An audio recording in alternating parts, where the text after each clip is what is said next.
유학생분들과 또 한인교회 성도님들과 영국에 계신 영국인 여러 분들을 만나 뵙고 응원을 드리러 왔는데, 이렇게 학교 갔다가 피곤하신데도 직장 갔다 오시고 또 노방에서 전도하시고 이 밤에 또 이렇게 와주셔서 저희도 정말로 많이 큰 힘이 되는 것을 좀 먼저 말씀드리고 싶습니다.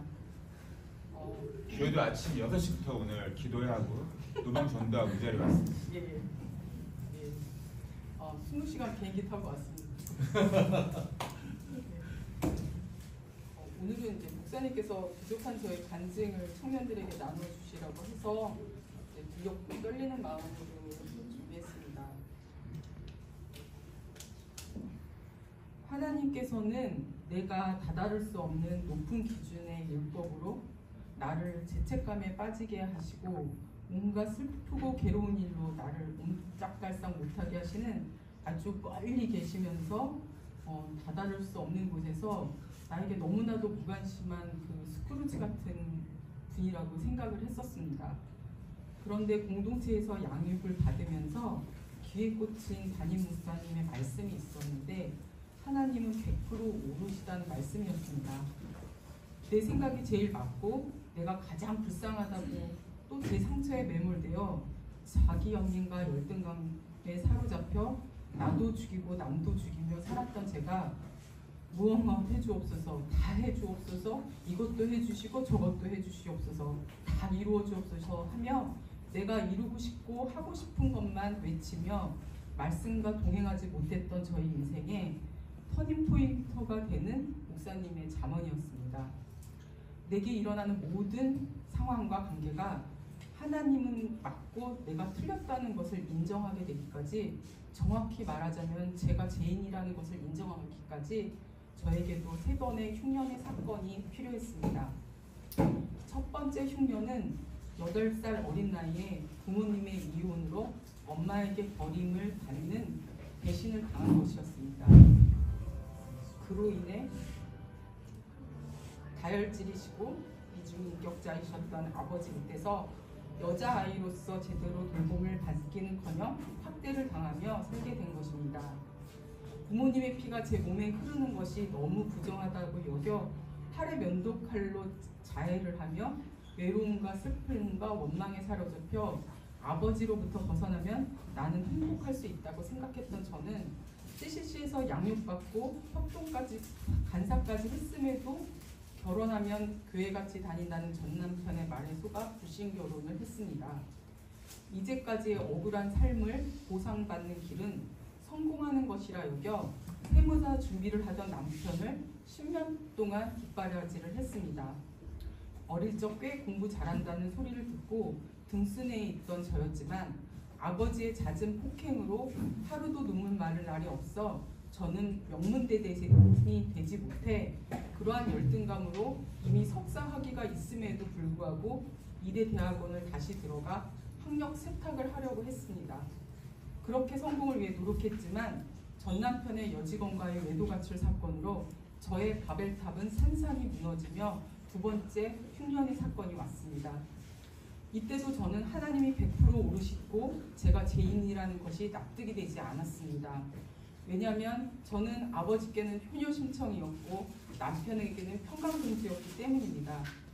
하지만 2번째 기근으로 말씀을 드디어 보게 되면서 제가 사사시대 말씀이 없어 방자히 행하던 백성들이 소위 옳은 대로 살았듯이 남편을 말씀이 없던 제가 성공 중독으로 나를 위해 세운 우상이라는 것을 알게 되었습니다.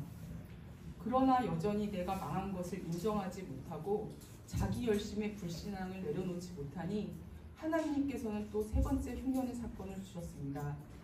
이전에 다니던 교회에서 각종 부서를 섬기며 내 열심으로 경건의 모양의 바벨탑을 쌓을 때 공황장애를 앓던 한 청년의 자살 사건으로 내가 아무리 노력을 하며 섬겨도 되는 것이 없구나 하며 더 깊은 우울과 좌절과 절망에 빠지게 되었고, 이제는 우울증 공황장애 약을 먹지 않고는 견딜 수 없게 되어서 날마다 베란다에 쭈그려 앉아 담배를 피우며 띄어내릴 생각만 하고 있을 때 제게 들린 말씀은 피투성이라도 살아있으라는 말씀이었습니다. 자기 열심의 지옥불에서 올라온 교동고만으로 나도 죽고 남도 죽이는 인생을 산 죄인이라는 것이 깨달아지면서 하나님 아버지 집에 있으나 눈과 귀가 닫혀 자기 죄를 보지 못한 탕자가 나였다는 사실을 알게 되었습니다. 내 죄를 보고 나니 나를 살리기 위해 3번의 기근을 허락하신 하나님께서 100% 오르심이 깨달아졌고 이런 나를 끝까지 포기하지 않고 칼을 물고 바다 끝까지 쫓아오신 하나님의 사랑과 은혜에 감격하지 않을 수 없었습니다. 이제 살아있기만 하며 되니 이보다 더 쉬운 것이 없었습니다. 살아있으려니 밥을 먹어야 했고 그 다음으로 말씀 묵상과 주일 성수 그리고 목장 예배를 참석하게 되었습니다. 목장에 가니 꾸준히 우울증약 먹고 밥 잘 먹고 운동하라고 목자님이 처방해 주셔서 우울증약 먹으면서까지 살고 싶지 않았지만 약을 먹기로 마음을 먹었습니다. 약 먹고 밥 먹고 말씀 묵상하고 공예배 드리니 비로소 나의 이기고 또 이기려는 무거운 짐을 내려놓게 되었고 더 이상 자기 연민과 열등감으로 약을 먹지 않게 되었습니다. 3번의 기근을 허락하신 100% 오르신 하나님께 이전에 드렸던 원망과 슬픔의 탄식을 감사와 기쁨의 간증으로 나도 살고 남도 살리는 우리들 교회 목자로 저처럼 부모님에 대한 원망과 자기 성공의 신화를 자기 연민과 열등감에 목말라 하는 힘들고 아픈 지체들을 섬기는 은혜로 영적 후사를 낳고 또 낳는 인생이 되게 해주심에 감사드립니다. 세상 성공을 위해 뒷바라지만 하다가 하나님 닮은 그런 나를 닮은 아이를 낳지 못한 큰 죄를 지었으나 그 애통함으로 아이를 낳는 것을 취업이나 여러 가지 이유로 미루는 자매들에게 생명은 하나님께서 선물로 주시는 것인데 내가 아이를 낳고 싶을 때 낳을 수 있다는 생각과 낳지 않겠다는 생각이 얼마나 교만한 생각이었는지를 전하며 그들이 또 임신하는 것을 보면서 제가 아이를 갖는 것보다 더 큰 기쁨을 누리면서 살고 있습니다. 여기까지 하나님의 역사를 저를 통해 이루어 주신 하나님께 감사를 드리며 발언을 마칩니다.